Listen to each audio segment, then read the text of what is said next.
안녕하세요. 뷰티풀 빅토리아 신현철입니다. 오늘은 여러분들에게 빅토리아 시내에서 약 16km 떨어진 곳에 위치한 골드스트림 프로빈셜 파크를 소개해 드리려고 하는데요. 자, 저와 함께 차를 타고 출발을 한번 해보도록 하죠. 사실 제가 처음 빅토리아에 와서 골드스트림에 갔을 때 너무 깜짝 놀랐어요. 왜냐하면 도시에서 이렇게 가까운 곳에 마치 원시림을 보는 것과 같은 거대한 나무들이 있었고요. 또 트레일을 조금만 따라서 걸어가면 폭포에서 떨어지는 물줄기도 아주 장관이었어요. 많은 분들이 캐나다 빅토리아를 생각하면 부차드 가든이나 이너하버, 엠프레스 호텔, 국회의사당 등을 말씀하시는 분들이 많은데요. 물론 그런 곳들은 아주 대표적인 곳이고 좋은 곳이고 꼭 찾아갈 만한 곳이지만 거기에 비해 골드스트림은 여기 사시는 분들은 잘 알고 있지만 관광을 오시는 분들에게는 잘 알려져 있지 않은 것 같더라고요.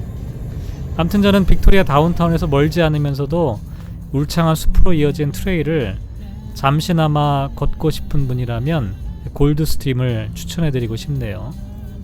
특히 11월 이맘때가 되면 바다와 인접한 강물을 거슬러 연어들이 올라오는 모습을 볼 수 있는데요. 연어들의 모습을 보면 저절로 숙연해지고 그 곁에서 연어의 힘이 빠지기를 기다리고 있는 갈매기들을 보면 삶과 죽음 그리고 거역할 수 없는 자연의 힘을 느끼게 됩니다. 이제 거의 다 왔네요. 저랑 같이 골드스트림에 한번 들어가서 한번 둘러보도록 하겠습니다. 주차장에 차를 주차하자마자 몇 발자국만 걸어가면 바로 앞에 골드스트림이 있어요. 생각보다 그렇게 크지 않은데요. 11월 초순경에는 특히 많은 연어들을 볼 수 있기 때문에 찾아오는 사람들이 많은 편이죠. 그런데 사실 이 골드스트림 파크는 빅토리아에 사는 사람들이 많이 찾는 곳이고 또 학교에서 필드 트립을 많이 오는 곳이기도 하지만 사람들보다 먼저 여기에 살고 있던 야생동물들이 있었어요. 예를 들면 뭐 자주 볼 수 있는 건 아니지만 블랙베어도 있고요, 쿠거도 있고요, 사슴도 있고 그 외에 또 수많은 작은 야생동물들, 라쿤이나 밍크나 비버나 수달, 뭐 다람쥐들의 고향이기도 하죠. 또 작은 강물에는 살몬이 있고요, 또 송어도 있고 스틸헤드도 살고 있고요. 새들로는 허밍버드, 또 발드 이글, 터키 벌추얼스, 또 오리, 또 갈매기들도 많이 찾아볼 수가 있습니다.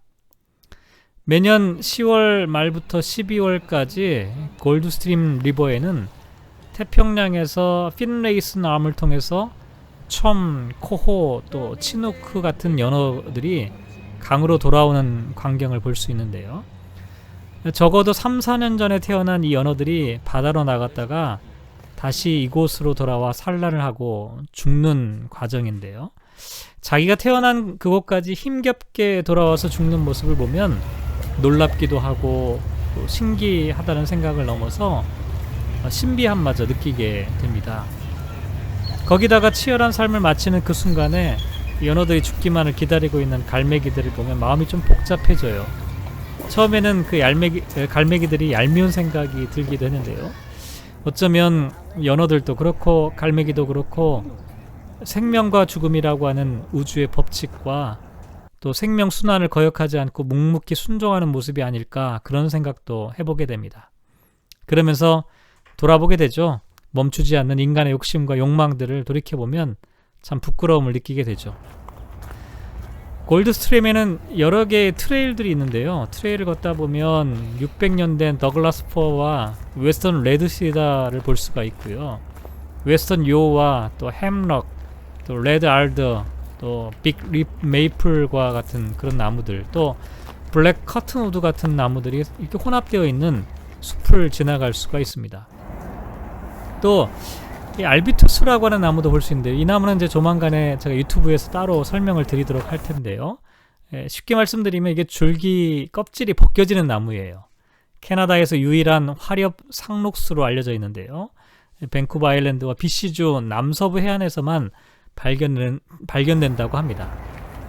또 봄이나 초여름에 오면 그늘을 좋아하는 웨스튼 트릴룸, 또 칼립소 같은 야생 꽃들과 또 이끼가 가득한 숲을 만나보실 수가 있습니다. 트레일은 여러 종류가 있는데 휠체어로 올 수 있을 만큼 아주 쉬운 산책길도 있고요. 또 조금 땀을 흘려야만 하는 하이킹 코스도 있고, 또 골드스트림을 따라 걷다 보면 숲이 우거진 고지대와 또 골드러시 시대에 버려진 금채굴 지역을 통과할 수 있게 되는데요. 혹시 등산을 좋아하시는 분이라면 그레이트 빅토리아에서 가장 높은 곳 중에 하나인 핀레이슨 마운틴을 올라갈 수가 있습니다. 그리고 앞에서 잠깐 말씀드렸지만 바위 절벽에서 한 47.5m 아래로 떨어지는 폭포 이름이 나이아가라 폭포예요. 거기에도 가볼 수가 있고요. 이렇게 보면 골드스트림에는 아주 여러 가지가 다 있습니다. 생명도 있고 또 죽음도 있고 또 먹이를 기다리는 포식자도 있고 또 먹이 사슬의 마지막 끝자락에 있는 연어의 모습들, 이런 여러 가지 자연 생태를 직접 볼 수 있는 곳이라고 할 수가 있죠. 또 오랜 역사를 말없이 그 자리에서 지켜내고 있는 자연의 모습을 보면서 겸손함을 배울 수 있는 그런 곳이기도 하고요.